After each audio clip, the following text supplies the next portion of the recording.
That you can look me in the eye and say, Mary has left, but her functions are being carried on by Sue or by Tom. What guarantee? I don't want anybody to leave under ERIP until that function is taken care of. Tell me. Well, I think that that's a question that you would have to pose to the individual general managers. Look, next month, the horse is out of the barn. These people are having goodbye parties every minute of the day.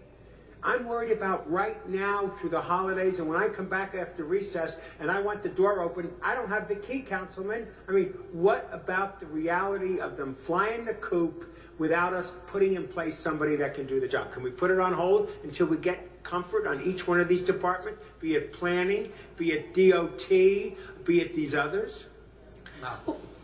No, we cannot put it on hold. The reason we did this was because we do not have the money for the existing staff. We have to get these people off the payroll. And so this process has to go forward. Every single general manager. Hold on for a second. These people are the ones running the show here. They've been around 20 years, 25 years. They're between 50 and 60 years old. They're really running this city, not us electeds. You know, we tell them to do it and they do it. But the bottom line is we don't know how to do it ourselves. How can we lose the brains, the brain drain? How do we run our city during this process? And the bottom line is we take out 2,400 people. Hold my time, please. We will see service impacts. There is no other option. There is no other option. And this 2,400, as I indicated before, is just the beginning of what we face next year as we attempt to close the $400 million problem. So the problems that exist today will be compounded again. In terms of getting everything to run, we can do some of this stuff with 90-day appointments, bring people back, etc., but we don't have the money for that. So the 90-day appointments, while they may be important for absolutely unique, critical job retention in order to maintain some institutional knowledge in a unique area, that will be appropriate, but departments will not have the flexibility in their salary account to do very much of that. The reality is we have to restructure. And the layers in the organization are going to be diminished through ERIP. If there was a value in ERIP, it was that the management tiers in the organization were the ones that were the more likely to leave by virtue of having been here longer. Now, can we operate this city without all of those tiers? In some areas where we're seeing difficulty initially, based on what the data we have, the librarians are leaving, but they were capped. So library service hours are going to be put at risk.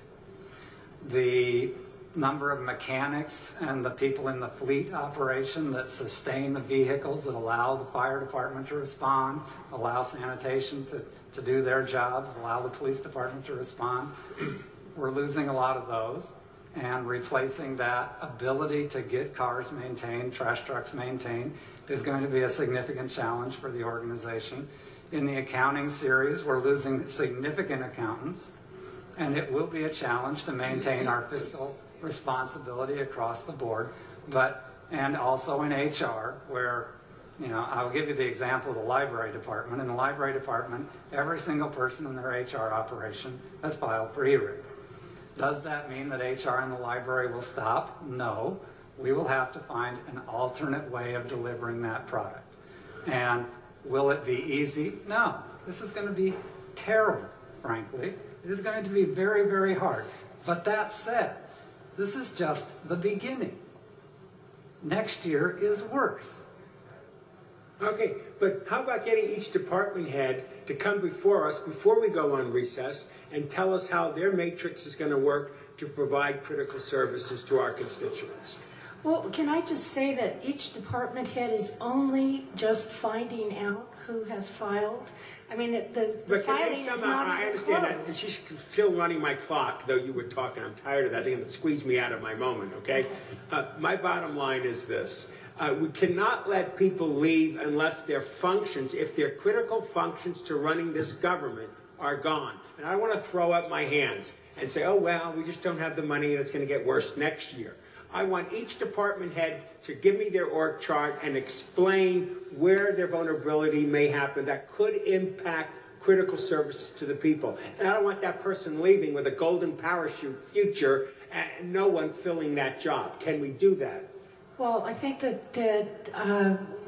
sir, the golden parachute option is already, that horse is out of the barn. Yeah, These but I don't people want have him to leave signed yet. up, and the question is the departments have to look at who is leaving and how they are going to, who is performing critical functions, and if it is a critical function and it's not going to be performed by an incumbent, who they're going to assign it to. Yeah, I and how want they're that going to report do that. now before we go on break. Well, again, December the 16th is the last day to file for this program. Right, so I think that department heads need a bit of time in order to evaluate this themselves and come up with some solutions. Mr. Rosendahl, she's saying that we have the deadline till the 16th. We go into recess on the 18th. 16th, we go into recess on the 16th.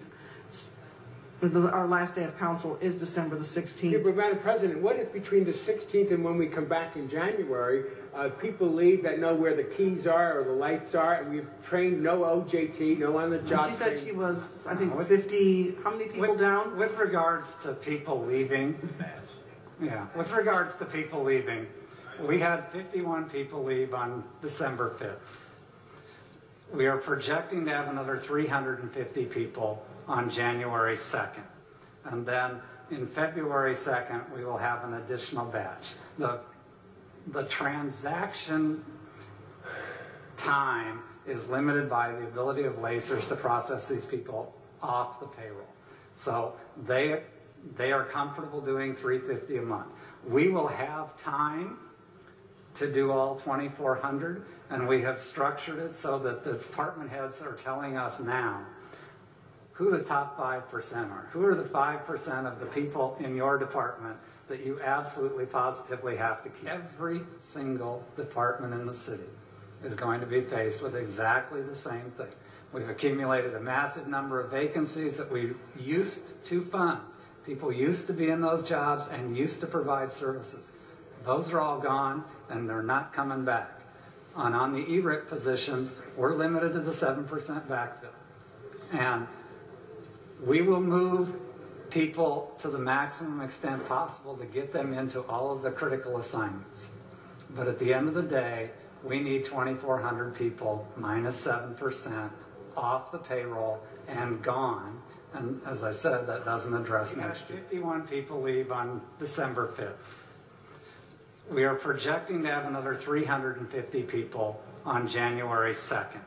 And then in February 2nd, we will have an additional batch. The transaction time is limited by the ability of lacers to process these people off the payroll. So they are comfortable doing $350 a month. We will have time to do all 2,400, and we have structured it so that the department heads are telling us now who the top 5% are. Who are the 5% of the people in your department that you absolutely positively have to keep? In building and safety, for example, they have 113 people leaving. Now in building and safety, they're on the enterprise fund, building activity is down, having 113 leave, maybe they don't have an absolute critical problem, but I'll give you one example. They have a guy who's an expert on billboards. They need him for a brief period of time. Keeping him for a while makes sense.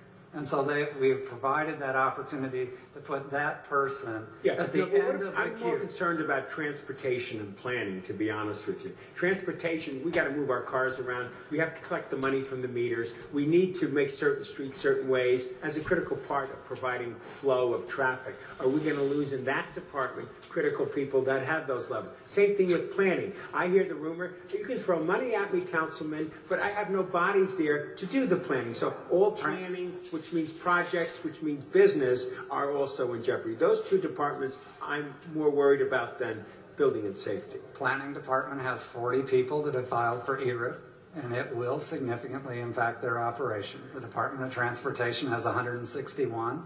Same thing.